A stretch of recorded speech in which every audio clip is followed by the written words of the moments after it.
Gracias a los partidos políticos que me invitaron. Supongo que son masoquistas. Y gracias por poner en la pequeña pancarta frente al lugar en el que estaba sentada. Me identifican como la ciudadana Denise Dresser en lugar de la doctora, la maestra o la señora, como alguna vez me dijo David Penchina en un controvertido debate en la televisión, porque mi encarnación fundacional es el de ser ciudadana, como ustedes. Alguna vez el periodista Julio Scherer García le pidió a Ernesto Zedillo que le hablara de su amor por México. Le sugirió que hablara del arte, de la geografía, de la historia del país, de sus montañas y sus valles y sus volcanes y sus héroes y sus tardes soleadas. El expresidente no supo qué contestar. Hoy es probable que muchos mexicanos tampoco sepan cómo hacerlo. Hoy el pesimismo recorre al país e infecta a quienes entran en contacto con él. México vive obsesionado con el fracaso, con la victimización, con lo que pudo ser pero no fue, con lo perdido, lo olvidado, lo maltratado.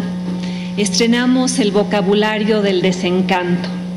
Se siente en las sobremesas, se comenta en las calles, se escucha en los taxis, se mide en las encuestas, se lamenta en las columnas, se respira en los lugares donde aplaudimos la transición y ahora padecemos la violencia y el regreso del PRI. En México, como diría Elías Canetti, los pesimistas son superfluos y la situación actual revela por qué. Estos son tiempos nublados de muertos y heridos, de poderes fácticos y reformas que realmente no los confrontan del todo, de priistas robustecidos, panistas divididos, una izquierda que se suicida a sí misma, de ciudadanos que quieren vigilar el poder y de partidos que abusan de él. Todos los días leemos una crónica de catástrofes, una crónica de corruptelas, una crónica de personajes demasiado pequeños para el país que habitan. Y habrá muchos que aplaudirán lo logrado en las últimas décadas, la transición electoral, la estabilidad macroeconómica, el Tratado de Libre Comercio, la creación de una clase media que ha comenzado poco a poco a crecer, el ingreso per cápita de casi $10,000, las reformas aprobadas, el país que nos dicen se mueve, logros sin duda, pero demasiado pequeños ante el tamaño de los retos que el país enfrenta.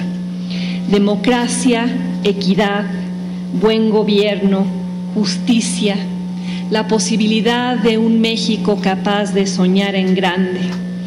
Y ante este reto surge el imperativo de que los mexicanos, nosotros, evaluemos a nuestro país y a nosotros mismos con más honestidad, sin las anteojeras de los mitos y los intereses y las platitudes que buscan minimizar o maquillar los problemas, sin las máscaras que Octavio Paz describió en El laberinto de la soledad y que contribuyen a nuestro pernicioso amor a la forma.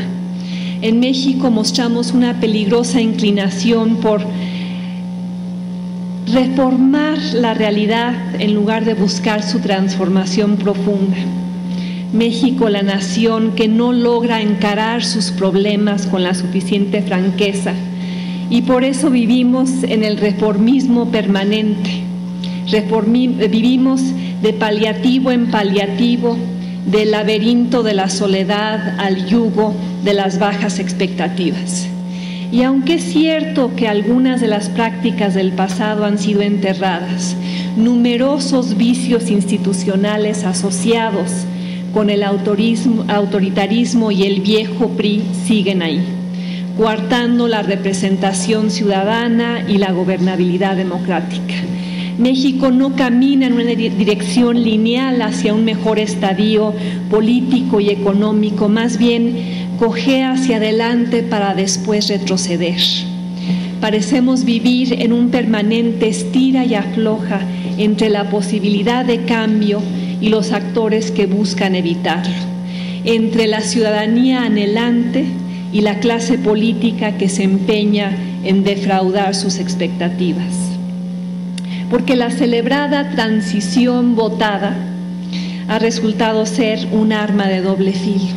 En las últimas décadas, la élite política del país se centró en el proceso electoral sin reformar el andamiaje institucional, y ese andamiaje ya no funciona. El sistema político se ha convertido en un híbrido particular, una combinación de remanentes autoritarios que coexisten con algunos mecanismos democráticos. La transparencia avanza, pero la opacidad persiste, y basta con ver lo que ocurrió con una demanda en la que yo participé, la de Yo Contribuyente, que llevamos a la Suprema Corte exigiendo que el gobierno transparentara qué se hizo con el dinero de la condonación fiscal a estados y municipios. Y la Suprema Corte básicamente nos dijo que no teníamos interés legítimo y cerró el caso. La apertura continúa gracias a foros como este, pero la cerrazón también. Y pues veamos en qué termina la investigación sobre Tlatlaya, y si no acaba tan solo con un castigo de 1 año a 3 militares de bajo rango, sin las sanciones y la investigación correspondiente a un caso crucial que tiene que ver con los abusos que comete el ejército y la violación a los derechos humanos. La democracia electoral sobrevive, pero con dificultades y demostrando sus límites en cada elección, como la última federal, en la que también se le dio carpetazo al caso Monex y Soriana. Reformas indispensables, aprobadas incluso, son saboteadas a la hora de la legislación secundaria o de instrumentación por intereses que se verían afectados. Los sindicatos y los partidos y los monopolios públicos y los emporios empresariales, como citaba el diputado de mi libro, no han aprendido a adaptarse a las exigencias de un contexto democrático. Al contrario, explotan nuestra precariedad democrática, cabildeando para minar los cambios, resistiendo demandas a la rendición de cuentas, al estilo del Sindicato Nacional de Trabajadores de la Educación, y basta con ver las resistencias al censo, en el cual descubrimos que había casi 238,000 maestros que están en la nómina del sindicato, pero no aparecen en el aula. No sabemos si existen, si ya murieron, si ya están en otro trabajo o si son comisionados. Rechazando el recorte a su presupuesto, al estilo de los partidos políticos, todos. Obstaculizando la competencia al estilo de los multimillonarios mexicanos en la lista Forbes, y basta con ver la reforma en telecomunicaciones aprobada para ver cómo en realidad no va a cambiar la situación de concentración en lo que es una concesión pública de un bien público que es el espectro radioeléctrico.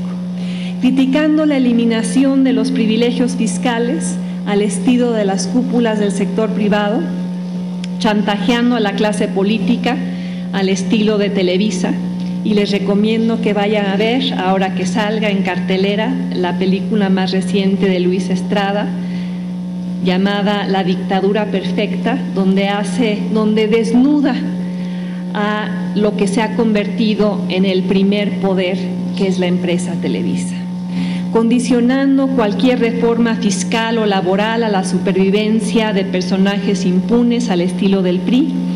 En la nueva era andan sueltos todavía los viejos demonios, la corrupción, el patrimonialismo, el rentismo, el uso arbitrario del poder y la impunidad con la cual se ejerce. Y los resultados de todo ello están a la vista. Una democracia condenada a la baja calidad, a la representación ficticia, al mal desempeño institucional, a partidos políticos alejados de la necesidad de la gente, aunque logren convocarla al Zócalo o a la sede partidista, a empresarios que le exigen al Estado que cobre más impuestos, pero no al sector privado, a élites políticas adeptas en tomar decisiones cuestionables, corroídas por divisiones internas, incapaces de resolver problemas perennes de desigualdad y violencia, todo ello producto de un sistema político y económico que demuestra serias fisuras. Y por eso escribí el libro, El País de Uno, porque la consigna actual no debería ser la celebración de lo logrado, sino la honestidad ante los errores cometidos y el entendimiento del México posible al cual tenemos derecho a aspirar. Un México capaz de triunfar gracias al vigor de su sociedad, un México abierto al mundo, a ideas, a inventos, a bienes, a servicios, a personas, a culturas, un México capaz de adaptarse a las nuevas circunstancias globales y reaccionar con rapidez ante los retos que enfrentan, un México capaz de crear los hábitos mentales que promueven la participación en vez de la apatía, la crítica en lugar de la claudicación, el optimismo de la voluntad por encima del pesimismo de la fracasomanía. Un país de personas que piensan por sí mismas y no necesitan a políticos, gobernadores, líderes sindicales, maestros, empresarios o incluso politólogas que les digan cómo hacerlo. En una de mis novelas favoritas, El Señor de los Anillos, el hobbit Frodo es un héroe renuente. Frodo no quiere asumir la tarea que le ha sido encomendada. Frodo preferiría quedarse en el Shire y vivir en paz ahí. Y en México muchos Frodos actúan así, piensan así, viven así, prefieren criticar a quienes gobiernan en lugar de involucrarse para que lo hagan mejor, eligen la pasividad complaciente en lugar de la participación comprometida, pero Frodo no tiene otra opción. Y ustedes, los ciudadanos mexicanos, tampoco. Frodo tiene la obligación, la tarea de salvar a su mundo y el ciudadano mexicano tiene la tarea de salvar a su país. Un hobbit insignificante, pequeñito, destruye al anillo del mal y un ciudadano mexicano puede hacerlo también. Como dice el mago Gandalf en la novela y en la película, todo lo que tenemos que decidir es qué hacer con el tiempo que nos ha sido dado. Y yo les pregunto a ustedes, ¿qué van a hacer con el tiempo que les ha sido dado? ¿Y cuándo van a ser Frodos? Ahora, ser Frodo, ser un ciudadano participativo, requiere hacer una declaración de fe, como aquella frase que acuñó Rosario Castellanos, una filosofía personal basada en la premisa de que la acción individual y colectiva sí sirve. Una lista de reglas para ver y andar, vivir y cambiar, exigir y no solo presenciar. Un conjunto de creencias que son tregua contra el pesimismo, antídoto contra la apatía, recordatorio del destino imaginado.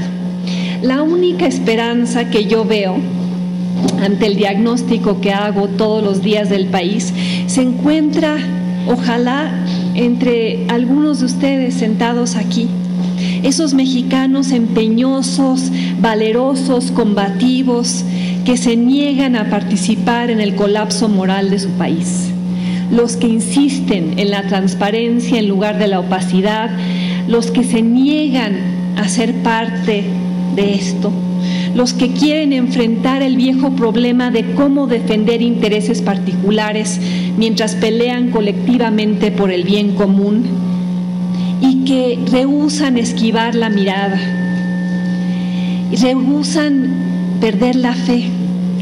¿La fe en qué?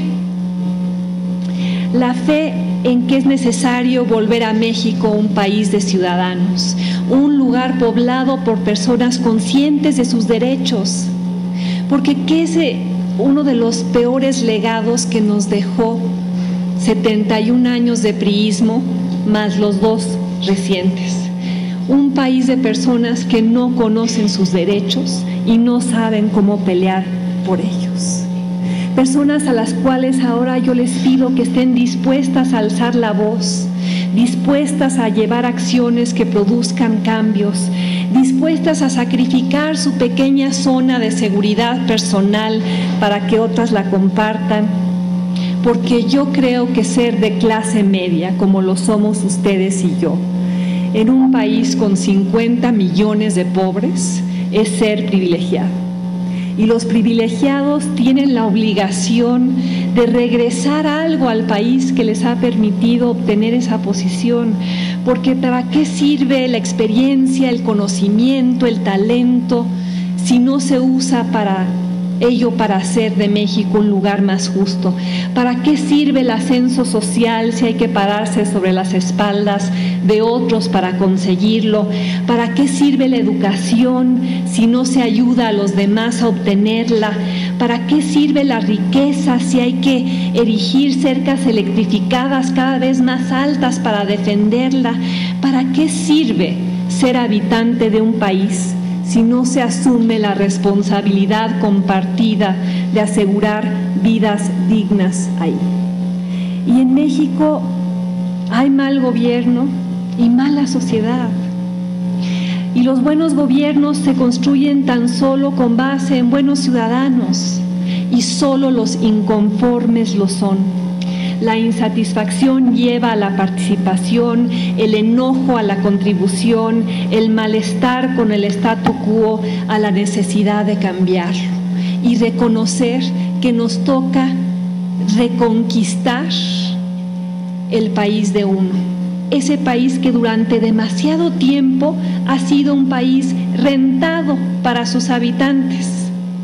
Ha pertenecido históricamente a sus líderes religiosos y a sus tlatoanis tribales y a sus colonizadores y a sus liberales y a sus dictadores y a sus priistas y a sus presidentes imperiales y a sus monopolistas y a sus partidos y a sus élites.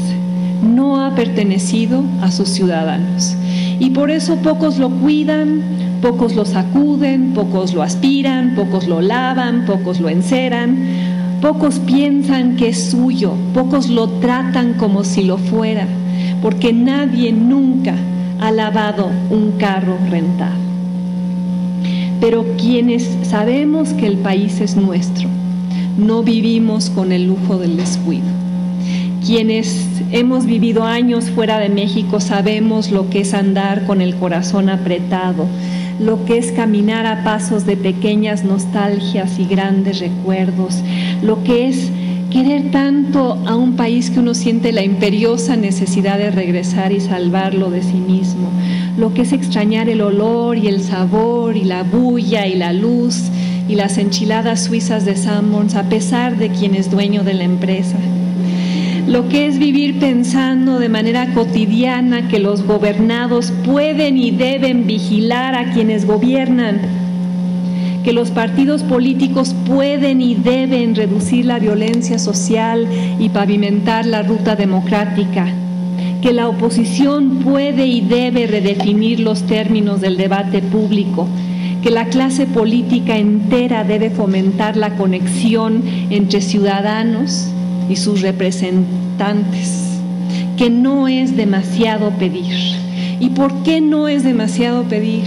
Porque en la película El paciente inglés, Catherine murmura: nosotros somos los verdaderos países, no los límites marcados en los mapas, no los nombres de los hombres poderosos, y México no es el país de Enrique Peña Nieto, o Erubiel Ávila, o Carlos Slim, o Emilio Azcárraga, o Carlos Romero de Champs. No es el país de los sindicatos, o los gobernadores, o los burócratas, o los líderes sindicales, o los monopolistas. Es el país de uno, el país nuestro, ahora y siempre. ¿Y cómo recuperarlo? Pues con 10 acciones ciudadanas. Y la primera es entender que la irreverencia frente al poder es una actitud vital para ser un ciudadano de cuerpo entero. Porque ¿qué pasaría si en lugar de estar aquí yo hoy estuviera el gobernador Erubiel Ávila. Quizá la actitud de muchos sería de genuflexión: señor gobernador, qué placer, qué felicidad, que tome tiempo de su apretada agenda para estar aquí, en lugar de estarse promocionando en todos los medios nacionales. Y habría una larga cola de personas que querrían tomarse la foto con él. ¿O qué pasaría si estuviera aquí Enrique Peña Nieto? Señor presidente, qué honor que visita el estado del cual salió. Y muchas mujeres gritarían, como lo hicieron en los mítines de campaña en esta entidad: Peña Nieto bombón, te quiero en mi colchón. ¿Cuál sería la actitud de un ciudadano completo? Levantarse y decir: a ver, señor Peña Nieto, explíquenos por qué la reforma energética no toca ni con el pétalo de una regulación al sindicato petrolero. A ver, señor Peña Nieto, explíquenos por qué la reforma en telecomunicaciones perpetúa los privilegios de Televisa con una regulación asimétrica, que sí acorrala a Carlos Slim, pero empodera al otro monstruo para que le haga la competencia.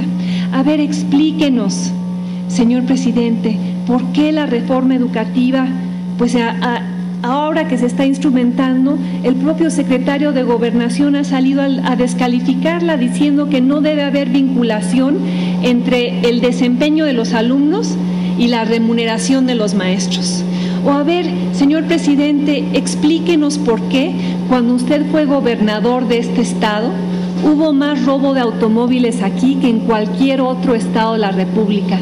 ¿O por qué murieron más mujeres en el estado de México? ¿Por qué el estado de México es el estado más peligroso para ser mujer? El día que alguien se levante y haga esas preguntas, México será un país distinto. Un buen ciudadano busca mantener vivas las aspiraciones eternas de verdad y justicia en un sistema político que se burla de ellas todos los días. Un buen ciudadano sabe que le toca jugar un papel puntiagudo, punzante, cuestionador, sabe que le corresponde hacer las preguntas difíciles, confrontar los usos y costumbres del poder en México, sabe que los seres humanos, todos, hasta en el Estado de México, tienen derecho a aspirar a ciertos estándares decentes de comportamiento de parte del gobierno. Y sabe que la violación de esos estándares debe ser detectada, denunciada, hablando, escribiendo, participando, diagnosticando un problema, fundando una ONG para lidiar con él. Ser un buen ciudadano en México es una vocación que requiere compromiso y osadía, es retar de manera continua las medias verdades, la cooptación, es diciéndole a los demás lo que no quieren oír. En segundo lugar, ¿cuál es otra acción ciudadana para contribuir a la recuperación del país que nos ha sido arrebatado? Pues ir a votar. El voto es un derecho esencial, crucial, estructural. El voto da voz, premia y castiga, obliga a pensar. El cambio no ocurre después de una sola elección, pero transformaciones sociales de gran envergadura, la ley de acceso a la información, la protección a los derechos humanos, la desegregación racial en Estados Unidos, el derecho a decidir en el DF, se han basado en ideas que consiguieron poco a poco apoyo en las urnas. Pero precisamente porque el voto cuenta y se cuenta, hay que ejercerlo, decía Chesterton, con la misma entereza con la cual uno se casa o ejerce un culto. Hay que votar con el corazón y con la cabeza, con el alma y con el estómago, con las manos y con los pies. Y sobre todo hay que entender al candidato, escudriñarlo, colocarlo bajo el microscopio, saber de dónde viene y a dónde va. En tercer lugar, me gustaría que dijeran que a partir de hoy se van a informar sobre lo que ocurre en su país, que van a leer los periódicos y van a apagar la televisión, aunque yo salga en ella. Ojalá comprendan que si obtienen la mayor parte de su información política de la televisión, no van a estar expuestos a grandes pedazos de la realidad nacional. Ojalá comprendieran que los límites más fuertes a la libertad de expresión con frecuencia provienen de Televisa y Televisión Azteca. Ojalá empiecen a leer revistas como Proceso, Nexos, Este País, Letras Libres. Visiten sitios de internet como La Silla Rota, Reporte Índigo, Sin embargo, Animal Político. Ojalá empezaran un club de lectura con el objetivo de leer ficción política o libros de temas socialmente relevantes, que leyeran Los Relámpagos de Agosto de Jorge Ibargüengoitia, La muerte de Artemio Cruz de Carlos Fuentes, El dedo de oro de Guillermo Sheridan, Guerra en el paraíso de Carlos Montemayor, La conspiración de la fortuna de Héctor Aguilar Camín. Ojalá formaran un cineclub con sus amigos para ver y comentar películas como La sombra del caudillo, La ley de Herodes, Morir en el Golfo, El apando, El túnel, Presunto culpable, El infierno. Y lo harán porque, como escribió alguna vez la famosa crítica de cine Pauline Kael, las buenas películas hacen que las cosas te importen, te hacen creer de nuevo en las posibilidades. En cuarto lugar, ojalá se comprometieran a hacerle marcaje personal a su diputado, o a su presidente municipal, o a su gobernador. Ojalá comprendan que esa persona es su empleado, porque su sueldo proviene de los impuestos que ojalá ustedes estén pagando. Y si ustedes como empresarios, universitarios, amas de casa, no permitirían que alguien robara, se ausentara, mintiera, malversara los fondos de su compañía, su universidad o su casa y desapareciera después de 3 o 6 años, como lo hacen los diputados y los senadores, ¿por qué permiten que esos diputados hagan eso con su país? Ojalá que en el caso del funcionario elegido sigan sus pasos, vigilen su actuación, estén al tanto de lo que hace.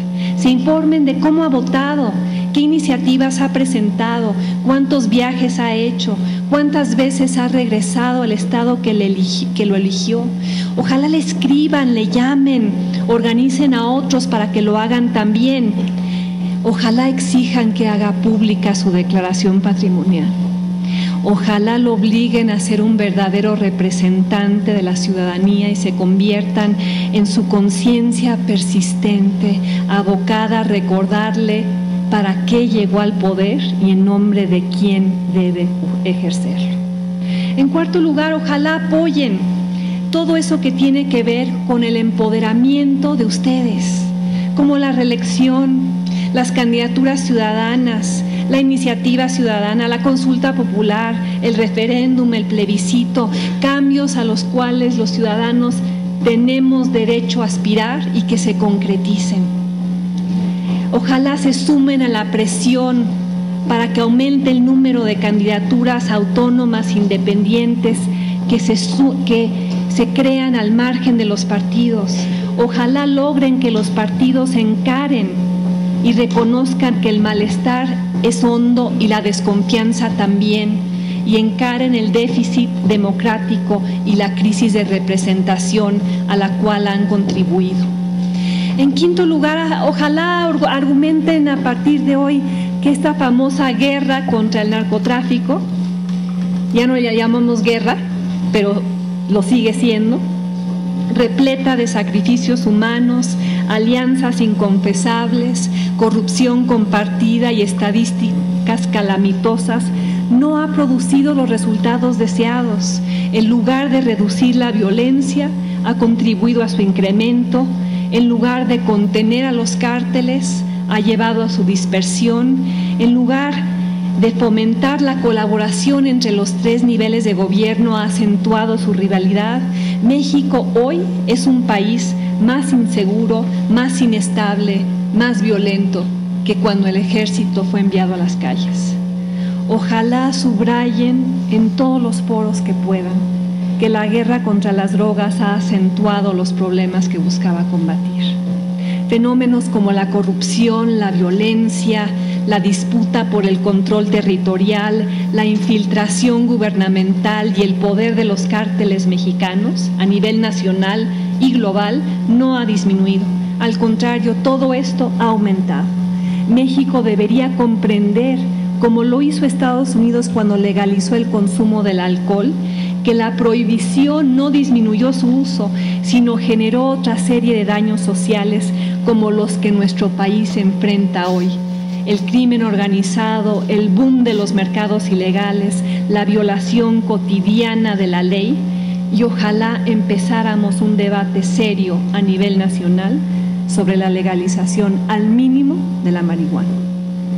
En sexto lugar, ojalá argumentaran y supieran e interiorizaran que México solo prosperará cuando su gente esté educada y muy bien educada. Y eso entrañaría reconocerlo y actuar en consecuencia, insistir que en el sector educativo y en el CENTE y con los maestros y con los propios padres de familia urge un cambio de actitud, un cambio en las reglas, urge un conocimiento básico de la situación deplorable en la que se encuentra la educación, porque de momento tenemos lo que nos ofrecen y con eso nos conformamos. Urge mejorar a los maestros, porque ningún cambio puede hacerse sin o contra ellos, pero ningún cambio significativo puede dejar de modificar sustancialmente las reglas creadas para un modelo autoritario, vertical, corporativo y opaco. Urge cambiar las reglas para que la educación no sea vista como un instrumento de ingeniería social del régimen, sino un trampolín para la prosperidad de los mexicanos. Urge hacer lo que han hecho otros países como Corea del Sur y Singapur y Canadá y Finlandia.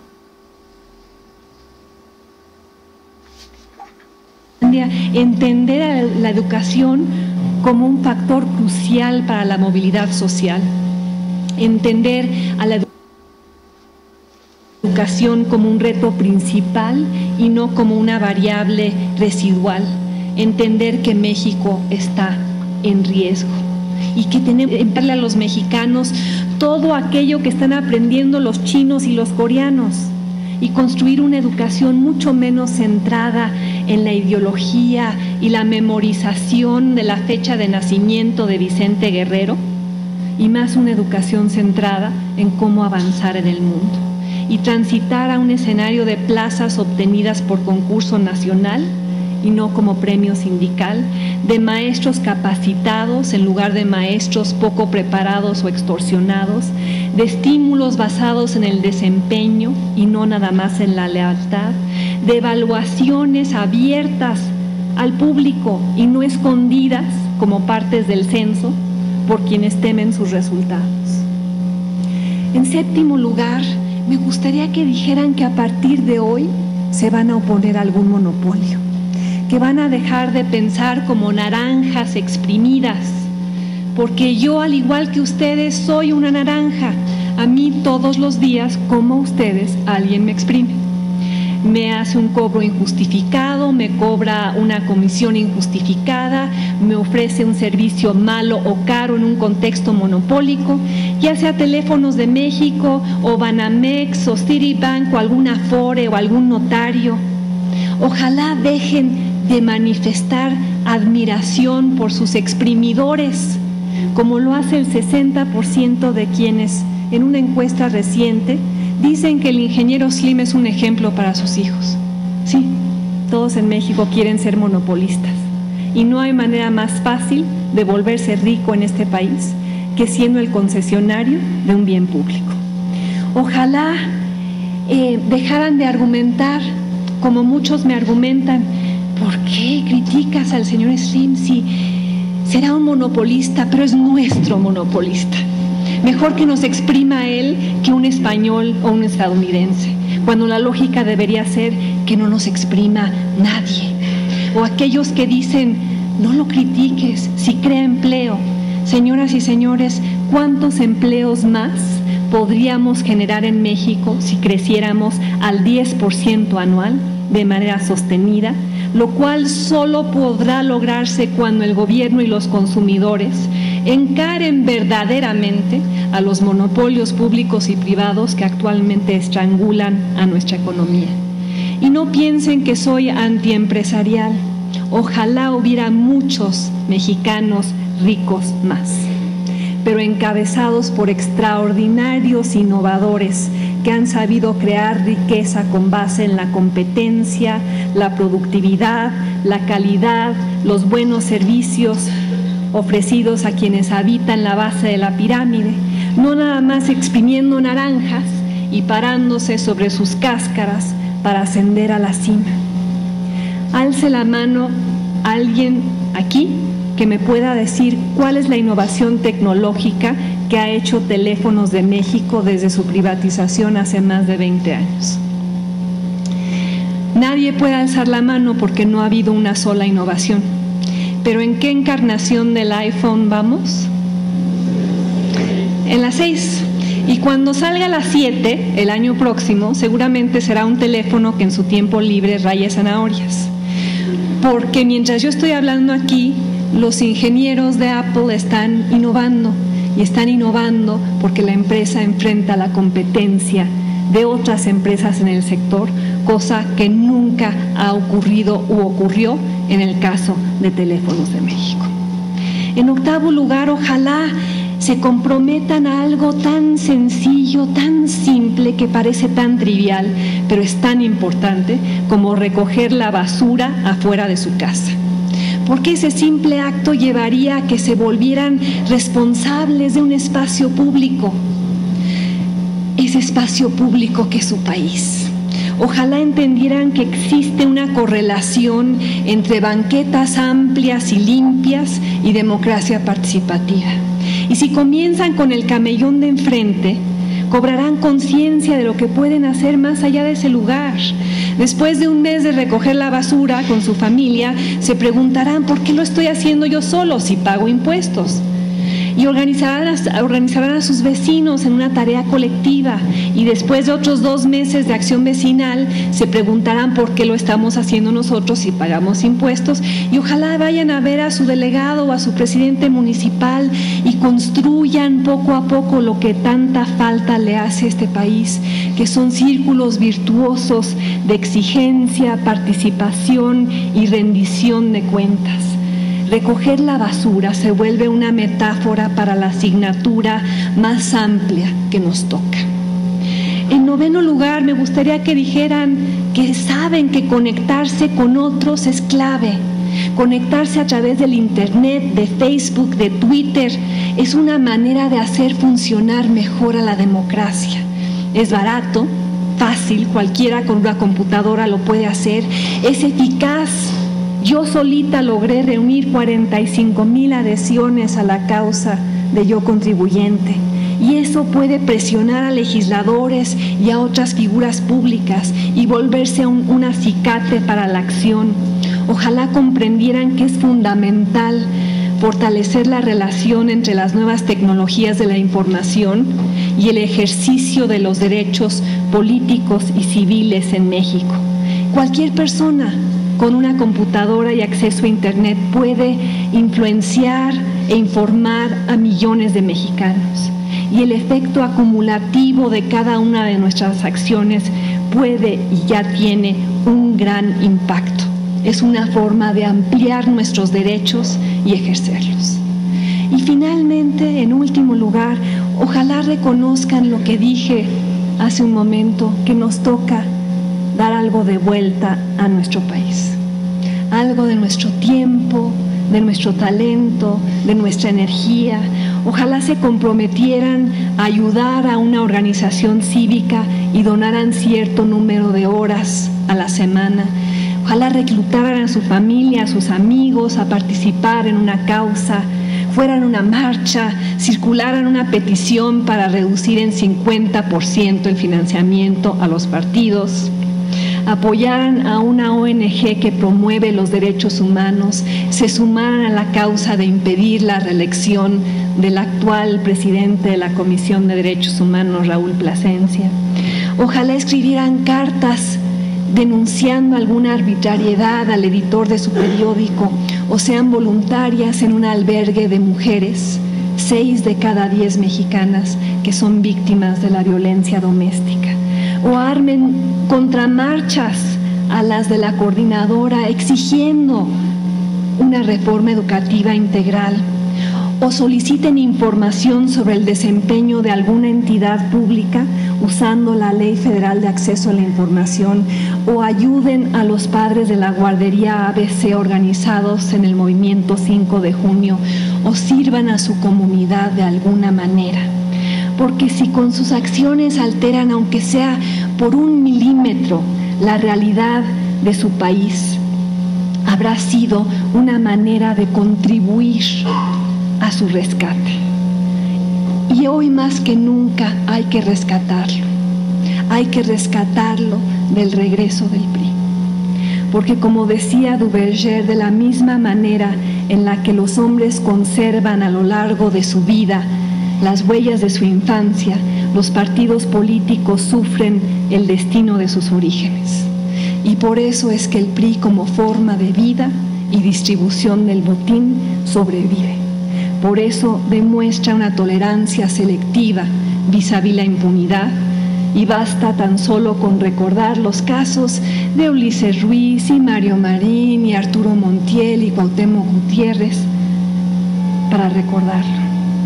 Por eso insiste en la práctica ilegal de usar los programas sociales para votar, para conseguir votos. Por eso insiste en gastar sin tener que rendir cuentas por ello. Y ante eso, ante esa realidad, está lo nuevo, está el hecho de que ustedes estén aquí hoy. Está un electorado básicamente urbano con una posibilidad creciente de comunicación, una población mayoritariamente joven que está demostrando que puede organizarse, una sociedad mexicana que al invitarme a mí hoy demuestra que está aprendiendo a resistir, a denunciar, a clamar, a temer el regreso de un autoritarismo reciclado y que no queremos desandar el camino andado, que no estamos dispuestos a conformarnos con la involución indeseable pero posible. Y por eso los invito a ser aquellos que, para parafrasear a Eleanor Roosevelt, prefieren encender una vela que quejarse en la oscuridad. Aquellos que continúan pensando, creyendo en la capacidad de México para cambiar a pesar de la evidencia de lo contrario. Nuestro amplio, grande, melancólico, hermoso país.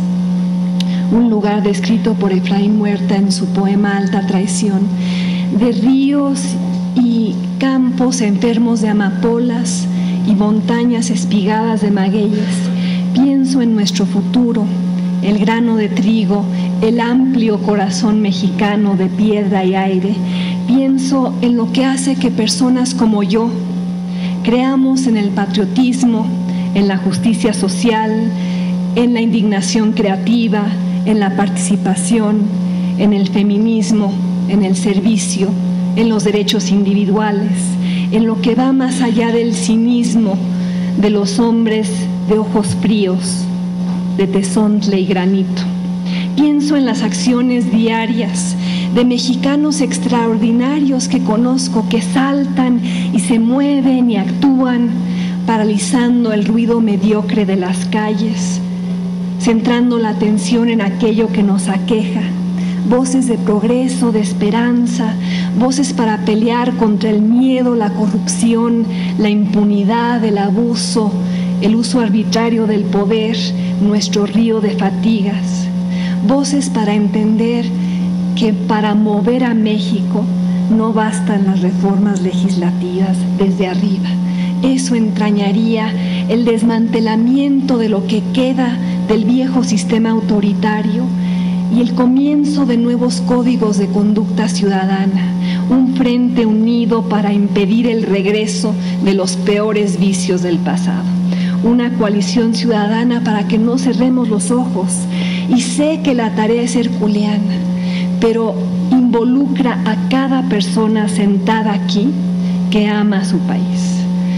Y en cuanto a mi caso, estoy aquí hoy con más determinación en el único lugar que conozco, dispuesta a pelear con las únicas armas que conozco, que son las palabras, y afiliada al único partido que conozco, que es el de nosotros. Y quizá termine con una dosis de romanticismo, pero pienso en México y pienso en más de aquello doloroso y difícil que les he descrito hoy.